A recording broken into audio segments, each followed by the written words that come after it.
کیا خوبصورت دین ہے ہمارا. ہم نے اپنے بچے کو دین کی طرف نہیں لگایا. اگر ہم بچے کو دین کی طرف لگا دیتے، دین اس کو ہماری خدمت کی طرف لگا دیتا. ہم بچے کو قرآن و حدیث سکھاتے، قرآن و حدیث اس کو ہماری خدمت سکھا دیتے.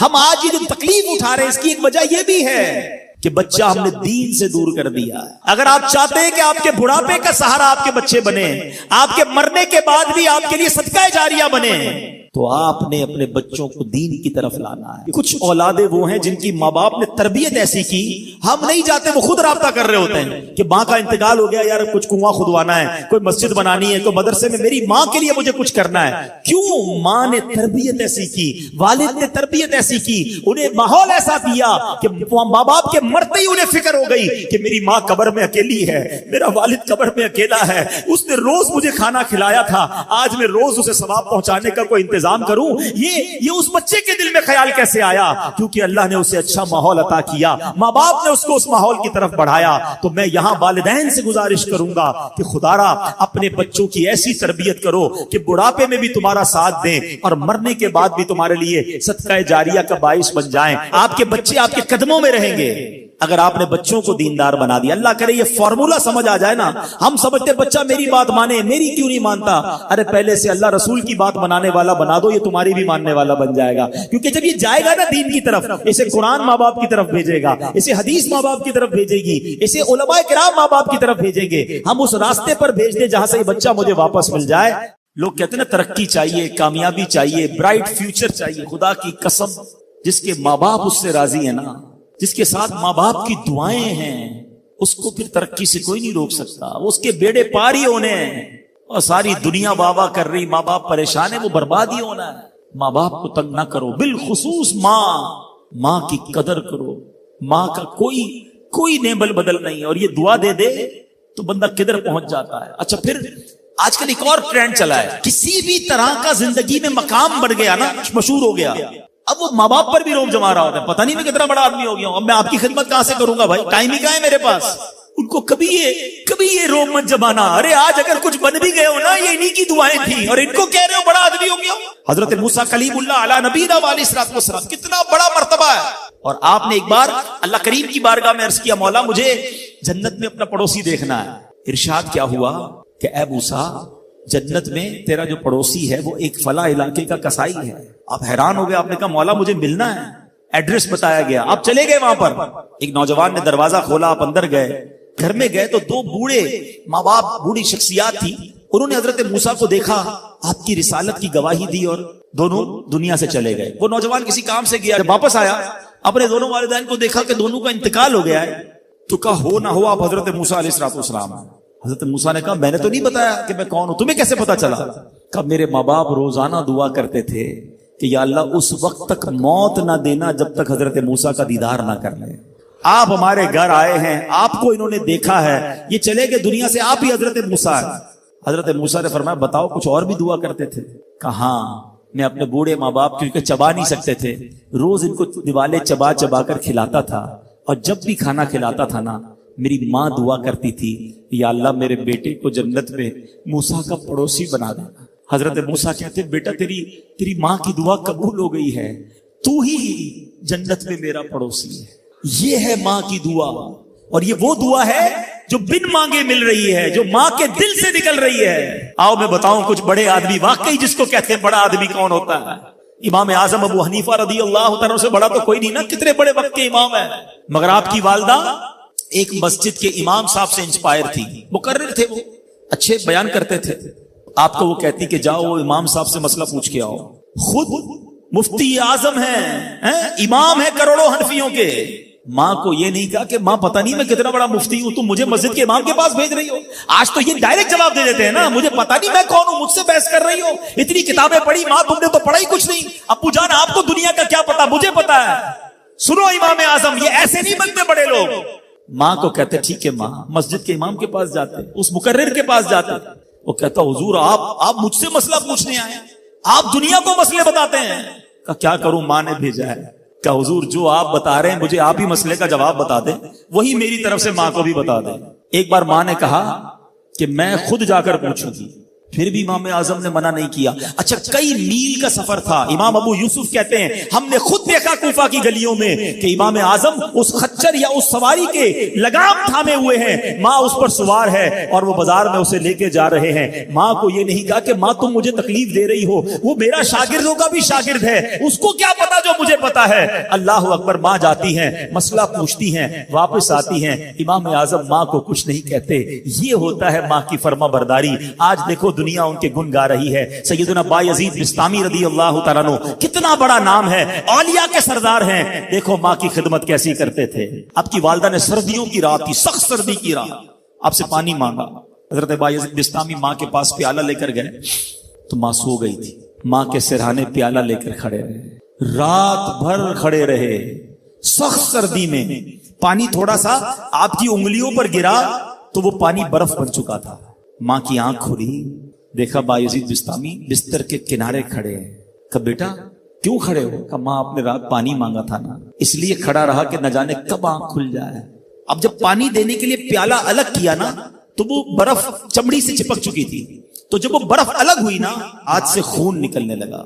حضرت بایزید بستامی رحمت اللہ تعالی کی ماں نے جب یہ دیکھا نا کہ بیٹا ساری رات کھڑا رہا اور اب اس کا ہاتھ بھی لہو لہان ہو گیا, حضرت بایزید بستامی کی ماں نے پتہ اس رات کیا دعا دی؟ کہتی یا اللہ میں اس سے راضی ہوں, تو بھی اس سے راضی ہو جا. دیکھو کیا مقام ملا, اولیاء کرام کے سردار بن گئے. یہ وہ دعائیں ہیں جو دل سے نکلتی ہیں. ماں باپ کی خدمت ایسی کرو, اب کہو نا کہ دل سے دعا نکلے. جب وہ دعا نکلے گی نا پھر وہ کام بننے آپ سوچ نہیں سکتے.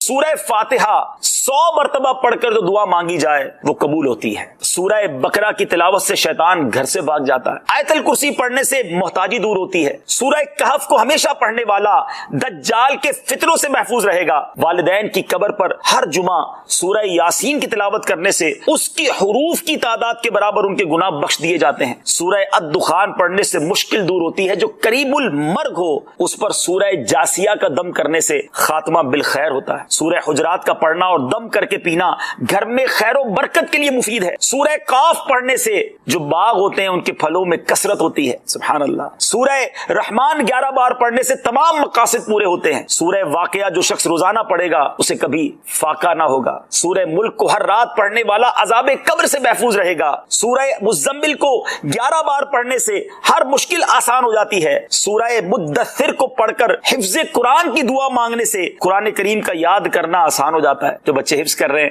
ان کے لیے زبردست وظیفہ ہے. سورہ النازعات پڑھنے سے جان کنی کی تکلیف نہیں ہوگی. سورہ دحا پڑھنے سے بھاگا ہوا آدمی واپس آ جائے گا. سورہ علم نشرح کو جس مال پر پڑھ دیا جائے اس میں خوب برکت ہوتی ہے. سورہ تین والزیتون جو ہے 3 مرتبہ پڑھنے سے اخلاق و کردار بہتر ہوتے ہیں. سورہ علق میں جوڑوں کے درد کا علاج ہے. سورہ قدر جو صبح و شام پڑھے اللہ عز و جل اس کی عزت بڑھا دے گا. سورہ بینہ برس اور یرکان کا علاج ہے. جس آدمی یا جانور کو نظر لگی ہو اس پر سورہ عادیات کا دم مفید ہے. سورہ قارعہ پڑھنے سے بلاؤں سے حفاظت رہتی ہے. سورہ تکاثر کو 300 بار پڑھنے سے جلد قرض ادا ہو جاتا ہے. کئی لوگ کہتے ہیں جناب قرض بہت ہے, چلے قرآن کا وظیفہ لے لیں, الہاکم التکاثر. یہ جو سورت ہے 300 بار پڑھنے سے بہت جلد قرض اتر جاتا ہے. سورہ عصر پڑھنے سے غم دور ہو جاتا ہے. سورہ ہمزہ اور سورہ فیل دشمن کے شر سے حفاظت کے لیے, اور سورہ قریش جان کی حفاظت کے لیے بڑی مجرب ہے, بڑا کمال کا وظیفہ ہے. سورہ ماعون بڑی مشکل کے وقت میں پڑھنا بہت مفید ہے. سورہ کوثر کی تلاوت سے بے اولاد صاحب اولاد ہو جاتا ہے. کئی بے اولاد بھی وظائف مانگ رہے ہوتے ہیں. سورہ کافرون 1/4 قرآن کے برابر ہے. سورہ زلزال نصف قرآن کے برابر ہے. سورہ اخلاص 1/3 قرآن کے برابر ہے. اور سورہ فلق اور سورہ ناس سے جن اور شیطان اور حاسدوں کے شر سے حفاظت رہتی ہے. پھر کیوں نہ ہم قرآن سے دوستی کر لیں, کیوں نہ قرآن کو اپنا ورد بنا لیں. الحمدللہ رب العالمین والصلاة والسلام علی سید المرسلین, اما بعد فاعوذ باللہ من الشیطان الرجیم, بسم اللہ الرحمن الرحیم. الصلاة والسلام علیک یا رسول اللہ وعلی آلک واصحابک یا حبیب اللہ. الصلاة والسلام علیک یا نبی اللہ وعلی آلک واصحابک یا نور اللہ. میٹھے میٹھے اسلامی بھائیوں اور مدنی چینل کے ناظرین, ایک بار پھر پروگرام پیغام قرآن لے کر حاضر ہے. ہر ہی پروگرام میں ایک قرآن پاک کا واقعہ اور اس سے ملنے والا سبق حاصل کرتے ہیں. آج ایک بڑا ہی عجیب و غریب بھی اور دردناک واقعہ بھی ہے۔ نبی پاک علیہ الصلوۃ والسلام سے ہم سب کو بے انتہا محبت ہے اور یہ ایمان کی جان ہے۔ نبی پاک سے محبت نہیں تو ایمان بھی کمپلیٹ نہیں ہوتا، اور جب نبی پاک علیہ الصلوۃ والسلام کو تکلیف پہنچے یا نبی پاک علیہ الصلوۃ والسلام کو کسی طرح کی کوئی ایذا پہنچے تو یقیناً جب امتی اس کو پڑھتا ہے، سنتا ہے تو دل پر بھی تکلیف ہوتی ہے۔ ایک ایسا ہی واقعہ جس میں ہمارے آقا علیہ الصلوۃ والسلام کو تکلیف پہنچائی گئی، نبی پاک علیہ الصلوۃ والسلام پر جادو کیا گیا۔ ناظرین، آج یہ واقعہ ہم سنیں گے اور یہ قرآنی واقعہ ہے اور اس کے ذریعے بہت ساری باتیں بھی سنیں گے۔ جادو کے بارے میں بڑے مسکنسیپشن ہیں لوگوں کے ذہنوں میں، اور سمجھتے ہیں کہ جادو کا توڑ کرنے کے لیے بڑے عجیب و غریب عمل کرنے پڑیں گے، بڑے گناہوں والے کام کرنے پڑیں گے، اللہ کی ناراضگی والے کام بھی لوگ کرنے کے لیے تیار ہو جاتے ہیں، حرام اور ناجائز کام کرنے کے لیے تیار ہو جاتے ہیں اور سمجھتے ہیں کہ اس سے جادو سے بچا جا سکے گا۔ البتہ جادو کروانے کے لیے بھی لوگ بڑے ہی ناجائز اور حرام کام کرتے ہیں جو کہ جہنم میں لے جانے والے کام ہوتے ہیں۔ اللہ مجھے اور آپ کو ہمیشہ جادو ٹونے آسیب سے محفوظ رکھے، ہر قسم کی بلاؤں سے محفوظ رکھے، اور آج قرآن کے ذریعے سمجھیں گے کہ جادو کا علاج کیا ہے، جادو ہو جائے تو بچا کیسے جا سکتا ہے، اور نبی پاک علیہ الصلوۃ والسلام پر جب جادو ہوا تھا، جادو کرنے کی کوشش کی گئی تھی، اس کا نتیجہ کیا نکلا۔ ناظرین، توجہ کے ساتھ آپ نے سلسلے میں شامل رہنا ہے۔ روایت یہ ہے کہ لبید بن عاصم یہودی اور اس کی بیٹیوں نے نبی پاک علیہ الصلوۃ والسلام پر جادو کر دیا، جس کا اثر پیارے آقا علیہ الصلوۃ والسلام کے جسم پر نمودار ہوا۔ طبیعت شریف جو ہے وہ کچھ ناساز ہونے لگی، آپ کے قلب، آپ کی عقل مبارک اور آپ کے اعتقادات پر کوئی اثر نہ ہوا، صحت مبارک پر تھوڑا سا اثر ہوا۔ چند روز بعد حضرت جبریل امین بارگاہ رسالت میں حاضر ہوئے اور عرض کی، یا رسول اللہ صلی اللہ تعالی علیہ وسلم، ایک یہودی نے آپ صلی اللہ تعالی علیہ وسلم پر جادو کر دیا ہے، اور جادو کا جو سامان ہے وہ فلاں کنویں میں ایک پتھر کے نیچے دبا ہوا ہے۔ سرور کائنات علیہ الصلوۃ والسلام نے حضرت علی مولائے کائنات شیر خدا کرم اللہ تعالی وجہ الکریم کو بھیجا، انہوں نے کنویں کا پانی نکالا اور پتھر اٹھایا تو اس کے نیچے سے کھجور کے گھابے کی تھیلی برآمد ہوئی، یعنی کھجور کے جو چھلکے ہوتے ہیں اس طرح کی تھیلی برآمد ہوئی، اور اس میں نبی پاک علیہ الصلوۃ والسلام کے منہ مبارک جو کنگھی سے ٹوٹے تھے اور کنگھی کے ٹوٹے ہوئے کچھ دندانے اور ایک ڈور یا کمان کا چلہ جس میں 11 گٹھانے لگی ہوئی تھی، اور ایک موم کا پتلا تھا جس میں 11 سوئیاں چبھی ہوئی تھی، یہ سب سامان پتھر کے نیچے سے نکلا، اور یہ مولا علی کرم اللہ تعالی وجہ الکریم یہ سارا سامان لے کر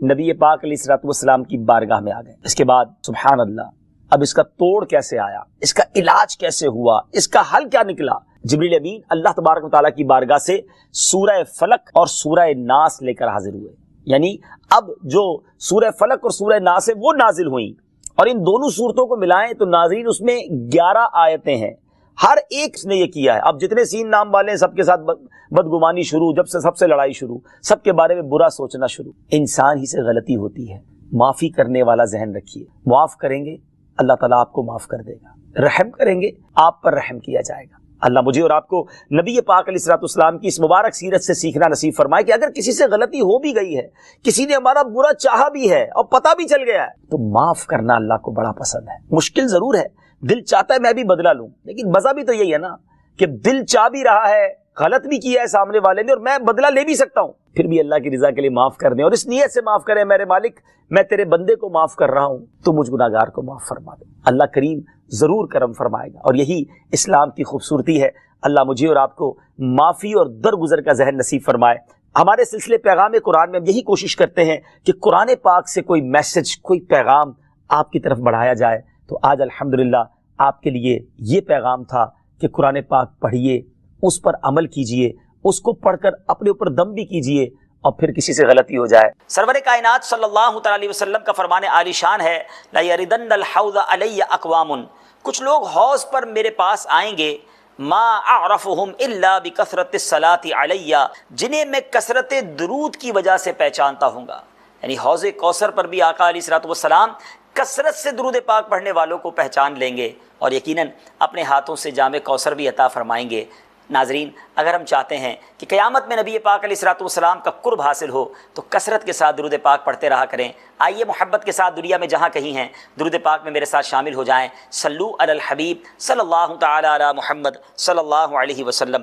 حوض کوثر کی بات چل رہی ہے، ایک شعر بہت پیارا ہے، بہت خوبصورت شعر ہے۔ شاعر لکھتے ہیں، تمنائے دل اشرف بس اتنی ہے سرے محشر، جب آقا جام کوثر دیں لب اقدس لگا کے دیں، اے کاش نبی پاک کے ہاتھوں ہمیں بھی جام کوثر پینا نصیب ہو جائے، آمین بجاہ النبی الامین صلی اللہ تعالی علیہ وسلم۔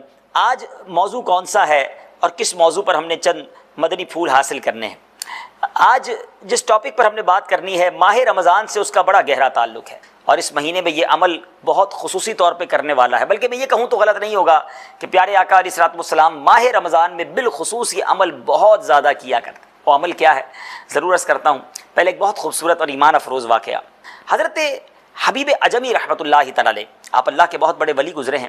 خراسان سے ایک شخص بصرہ آیا اور حضرت حبیب عجمی رحمۃ اللہ تعالی علیہ کے پاس 10,000 درہم بطور امانت رکھے کہ حضور آپ اس رقم سے بصرہ میں ایک گھر خریدیں، میں مکہ جا رہا ہوں، واپس لوٹوں گا تو اس گھر میں رہوں گا۔ اچھا، اسی دوران جب وہ شخص مکہ چلا گیا تو وہاں لوگوں میں قحط آ گیا، کھانے پینے کو مشکل ہونے لگی۔ حضرت حبیب عجمی رحمۃ اللہ تعالی علیہ نے ان 10,000 درہموں سے آٹا خریدا اور لوگوں میں تقسیم کر دیا۔ آپ کے رفقا نے کہا حضور اس بندے نے تو آپ کو پیسے گھر خریدنے کے لیے دیے تھے اور آپ نے لوگوں میں اس رقم کا آٹا خرید کر بانٹ دیا۔ تو آپ نے بڑی کمال کی بات فرمائی، آپ فرماتے ہیں میں نے جنت میں اس کے لیے گھر خرید لیا ہے، اگر وہ اس پر راضی ہوگا تو ٹھیک ہے، ورنہ میں اسے واپس لوٹا دوں گا۔ اب جب وہ شخص لوٹا تو اس نے کہا کہ حضور میرا گھر کہاں ہے، میں نے آپ کو رقم دی تھی۔ تو حضرت حبیب عجمی فرماتے کہ میں نے محلات، نہروں اور جنگلات کے ساتھ، درختوں کے ساتھ تمہارے لیے گھر خرید لیا ہے۔ تو وہ بڑا خوش ہوا اور کہنے لگا حضور مجھے بتائیے، میں اس گھر میں جانا چاہتا ہوں۔ تو آپ نے فرمایا کہ میں نے وہ گھر اللہ تعالیٰ سے جنت میں تمہارے لیے خرید لیا ہے۔ اللہ والوں سے محبت کرنے والا وہ شخص تھا، لڑائی جھگڑا نہ کیا بلکہ خوش ہو گیا، اپنی زوجہ کے پاس گیا اور کہا کہ حضرت حبیب عجمی کہتے ہیں کہ جو رقم میں نے انہیں دی تھی دنیا میں گھر خریدنے کے لیے، انہوں نے اس کے بدلے میرے لیے جنت میں گھر خرید لیا ہے۔ ان کی زوجہ بھی بڑی نیک خاتون تھی، اللہ والوں سے محبت کرنے والی تھی۔ کہا ٹھیک ہے، حضرت حبیب عجمی سے لکھوا لو جو یہ کہہ رہے ہیں کہ آپ کے لیے جنت میں گھر خریدا ہے۔ وہ شخص حضرت حبیب عجمی کے پاس آیا اور آ کر کہا کہ حضور آپ کہتے ہیں کہ آپ نے میرے لیے جنت میں گھر خریدا ہے، ایسا کیجئے مجھے اس کی کوئی دستاویز دے دیجئے، کوئی لکھ کر دے دیجئے۔ حضرت حبیب عجمی نے قلم اور کاغذ لیا اور کیا لکھا؟ آپ نے لکھا بسم اللہ الرحمن الرحیم، جو گھر حبیب عجمی نے محلات، نہروں اور درختوں سمیت 10,000 درہم میں اللہ تعالیٰ سے فلاں بن فلاں کے لیے خریدا ہے، یہ اس کی دستاویز ہے۔ اب اللہ عز و جل کے ذمہ کرم پر ہے کہ وہ حبیب عجمی رحمۃ اللہ تعالی علیہ کی زمان کو یعنی ضمانت کو پورا کر دے۔ کچھ عرصے کے بعد اس شخص نے کیا کیا؟ وصیت کر دی کہ جب انتقال ہو تو میرے کفن میں یہ ڈال دینا۔ اس کا انتقال بھی ہو گیا، قبر میں یہ جو رکا تھا یہ ساتھ ڈال دیا گیا۔ دوسرے دن جب صبح ہوتی ہے ناظرین، تو اب ایک اور پیپر اس شخص کی قبر پر رکھا ہوتا ہے جس میں یہ لکھا ہوتا ہے کہ یہ حبیب عجمی کے لیے اس مکان سے براعت نامہ ہے جو انہوں نے فلاں شخص کے لیے خریدا تھا۔ اللہ عز و جل نے اس شخص کو وہ مکان عطا فرما دیا۔ یہ مکتوب جب حضرت حبیب عجمی کو دکھایا گیا، آپ نے سنبھال کے اپنے پاس رکھا، زاروں کتار روتے رہے اور فرمایا یہ میرے لیے بھی براعت نامہ ہے، اللہ نے میری بات کو پورا کر دیا۔ اللہ نے گویا ان کا مان جو ہے، ان کا جو اللہ کی رحمت پر بھروسہ تھا وہ پورا ہو گیا۔ ناظرین واقعہ بڑا ایمان افروز ہے، اللہ والوں کی شان نرالی ہوا کرتی ہے، مگر اس واقعے میں جو بات سیکھنے والی ہے وہ یہ ہے کہ اللہ کی راہ میں جب خرچ کیا جاتا ہے رب کریم اس کا اجر بہت زیادہ عطا فرماتا ہے۔ بعض اوقات خرچ کرتے وقت، راہ خدا میں خرچ کرتے وقت یہ ذہن بن رہا ہوتا ہے کہ یار یہ پیسے میرے جا رہے ہیں، میں کیسے دے دوں؟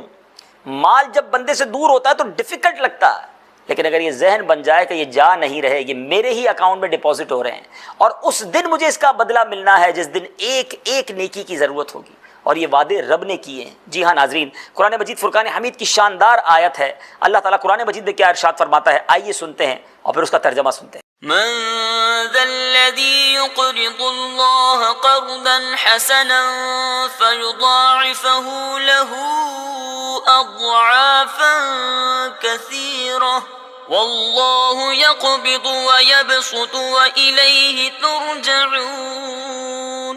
ہے کوئی جو اللہ کو قرض حسن دے تو اللہ اس کے لیے بہت گناہ بڑھا دے، اور اللہ تنگی اور کشائش کرتا ہے اور تمہیں اسی کی طرف پھر جانا۔ اب ذرا غور کیجئے ناظرین کہ راہ خدا میں اخلاص کے ساتھ خرچ جو کرتا ہے، اللہ تعالیٰ نے اس خرچ کرنے کو قرض سے تعبیر فرمایا۔ یہ کمال کا لطف و کرم ہے کہ بندہ بھی اس کا، بندے کا مال بھی اس کا عطا کیا ہوا، حقیقی مالک بھی وہ ہے، توفیق بھی وہی دیتا ہے۔ اگر اس کی راہ میں خرچ کریں تو اسے قرض فرماتا ہے۔ علماء نے، مفسرین نے اس پر بحث کی ہے کہ لفظ قرض کیوں لایا گیا یہاں پر۔ تو اس کا بہت خوبصورت جواب مفسرین دیتے ہیں کہ جس طرح بندہ لون دیتے وقت، قرض دیتے وقت یقین رکھتا ہے کہ یہ میرے پیسے واپس آئیں گے، بالکل اسی طرح راہ خدا میں خرچ کرنے والا یہ یقین رکھے یہ رقم میری ہے اور مجھے انشاءاللہ آخرت میں ملٹی پلائی ہو کر ملے گی۔ دنیا میں بھی مال میں برکت ہوتی ہے اور آخرت میں اس کا اجر بہت زیادہ ہے۔ آج یہی میرا موضوع ہے ناظرین، اللہ کی راہ میں خرچ کرنے کے فضائل، صدقے کی برکتیں۔ آج بہت ساری ہم مصیبتوں میں گھرے ہوئے ہیں اور اس کی بڑی وجہ یہ بھی ہو سکتی ہے کہ لوگ زکوٰۃ پوری نہیں دے رہے، اپنے اوپر جو فریضہ ہے مال کا وہ ادا نہیں کر رہے، خرچ کرنے میں بخل سے یعنی کنجوسی سے کام لے رہے ہیں، اور اسی وجہ سے بہت ساری مصیبتیں سر پر منڈلا رہی ہیں۔ یاد رکھیے ناظرین، بالخصوص زکوٰۃ یہ مال کا میل ہے، میل اگر مال میں مل گیا تو مال میلا کر دے گا، اور میل کو آپ نے دور کر دیا تو باقی مال کو ستھرا کر دے گا۔ اور اس کے فضائل، اس کے کمالات پر ایسے ایسے واقعات ہیں کہ عقلیں حیران ہو جاتی ہیں کہ بعض اوقات انسان سوچنے پر مجبور ہو جاتا ہے کہ کیسی جناب یہ جو ہے وہ برکتیں ہیں اس کی۔ ایک بار حضرت داؤد علیہ نبی علیہ السلام کے ساتھ ایک شخص بیٹھا تھا، حضرت ملک الموت آئے حضرت داؤد علیہ السلام کے پاس اور اس شخص کو گھور کر دیکھنے لگے۔ حضرت داؤد علیہ السلام سے آپ کے اس رفیق نے کہا کہ حضور یہ کون تھے؟ حضرت داؤد علیہ السلام نے کہا یہ ملک الموت تھے۔ کہا مجھے کیوں گھور کر دیکھ رہے تھے؟ تو حضرت داؤد علیہ السلام نے ملک الموت سے پوچھا کہ کیا وجہ ہے آپ اس شخص کو دیکھ رہے ہیں؟ تو کہا حضور مجھے حکم ملا ہے کہ 3 دن بعد اس کی روح قبض ہو جائے گی، اس کی زندگی میں 3 دن رہ گئے ہیں۔ آپ نے اس شخص کو نہ بتایا۔ تھوڑے دنوں کے بعد وہ شخص زندہ سلامت آپ کے پاس پھر آیا، 1 مہینہ گزر چکا تھا۔ ملک الموت سے آپ نے پوچھا کہ تم نے تو کہا تھا کہ 3 دن باقی ہیں اور موت کا وقت تو مقرر ہے، یہ کیسے ڈیلے ہو گیا؟ ملک الموت کہتے ہیں کہ حضور بات یہ ہے کہ میں مقررہ وقت پر روح قبض کرنے پہنچا، لیکن اس شخص نے 20 درہم ایک فقیر کو، ایک غریب کو اللہ کی راہ میں دیے، اللہ کی خوشنودی کے لیے خرچ کیا۔ اس فقیر نے اس کو دعا دی، اللہ کی بارگاہ میں وہ دعا ایسی مقبول ہوئی کہ اللہ نے ہر درہم کے بدلے اس کی زندگی میں 1 سال کا اضافہ فرما دیا، گویا اس کی عمر 20 سال بڑھا دی گئی۔ اور یہ احادیث کا مضمون ہے کہ صدقہ عمر میں اضافہ لاتا ہے، صدقہ بری موت سے بچاتا ہے، صدقہ مصیبتوں کو ٹال دیتا ہے، صدقہ 70 برائیوں کے دروازوں کو بند کرتا ہے۔ تو کیوں نہ ہم اللہ کی راہ میں خرچ کیا کریں؟ ہمیں نہیں معلوم کہ میرا یہ ایک خرچ کرنا میرے لیے کتنی ساری برکتیں لائے گا، مگر انسان بعض اوقات لالچ میں آ کر، مال کی محبت میں آ کر خرچ کرنے میں کنجوسی سے، بخل سے کام لیتا ہے۔ یہ بہت بری عادت ہے۔ اللہ کو سخی پسند ہے، اللہ کی راہ میں خرچ کرنے والا بندہ بہت پسند ہے۔ حضرت ابو ہریرہ رضی اللہ تعالیٰ عنہ راوی ہیں کہ سخی جو ہوتا ہے نا ناظرین، سخی کون ہوتا ہے؟ جو اپنی ذات پر بھی خرچ کرے، اللہ کی راہ میں بھی خرچ کرے، اللہ کو بڑا پسند ہے۔ سخی اللہ سے قریب، لوگوں سے قریب، جنت سے قریب ہوتا ہے اور دوزخ سے دور ہوتا ہے۔ اور جو بخیل کنجوس ہے، حدیث کے الفاظ ہیں، تو اللہ سے دور، بندوں سے بھی دور، لوگوں سے بھی دور اور جہنم کے قریب ہوتا ہے۔ اب ہم سوچ لیں کہ ہم کس کیٹیگری میں آتے ہیں خرچ کرنے کے معاملے میں، راہ خدا میں خرچ کرنے کے بارے میں ذرا سوچیں۔ ہم ہوٹل میں جائیں، کھانا کھانے جائیں، اپنے لیے شاپنگ کریں، اس وقت جتنا چاہے خرچ ہو جائے، مگر راہ خدا میں جب خرچ کرنے کی باری آتی ہے اس وقت ہماری کیا کیفیت ہوتی ہے؟ اس وقت ہم اول تو خرچ کرتے ہوئے سوچ رہے ہوتے ہیں، اور خرچ کرتے بھی ہیں تو جو مال ہمارے کام کا نہیں ہوتا، کپڑے بچ جائیں، پھٹ جائیں، چپل پرانے ہو جائیں، کھانا ہمارے گھر میں بچ جائے، پھر ہمیں اللہ کی راہ میں خرچ کرنا یاد آتا ہے۔ اپنے لیے ایسا خرچ کرتے ہیں کیا؟ اپنی ذات پر یہ چیزیں ہم پسند کرتے ہیں؟ غور کیجئے نا، اللہ کی راہ میں خرچ کرتے وقت گھٹیا مال، اللہ ہی نے تو دیا ہے مجھے اور آپ کو، پھر ہم کیوں ایسا سوچتے ہیں؟ دل کھول کر اچھے طریقے سے اوپن ہارٹڈلی خرچ ہونا چاہیے۔ بلکہ سچی بات یہ ناظرین، اللہ نے اگر توفیق دی ہے نا، اگر زکوٰۃ دینے کا موقع آئے، صدقہ دینے کا موقع آئے، سچ بتاؤں بندہ خرچ بھی کرے اور اللہ کا شکر بھی ادا کرے کہ مالک تیری مہربانی، تو نے دینے والا بنایا، مجھے مانگنے والا نہیں بنایا۔ جو میرے پاس مانگنے آیا ہے وہ میں بھی ہو سکتا تھا، مگر مجھے اللہ نے دینے والا بنایا۔ تو اب سوچئے ناظرین کہ ہم تو صدقہ بھی کریں اور شکر بھی ادا کریں، سجدہ شکر ادا کریں کہ مالک تو نے یہ دن دکھایا کہ میں زکوٰۃ دینے والا ہوں، زکوٰۃ لینے والا نہیں، میں صدقہ کرنے والا ہوں، میں صدقہ لینے والا نہیں۔ یہ کتنی بڑی مہربانی ہے، لیکن پھر بھی دل پر بوجھ کیوں محسوس ہوتا ہے؟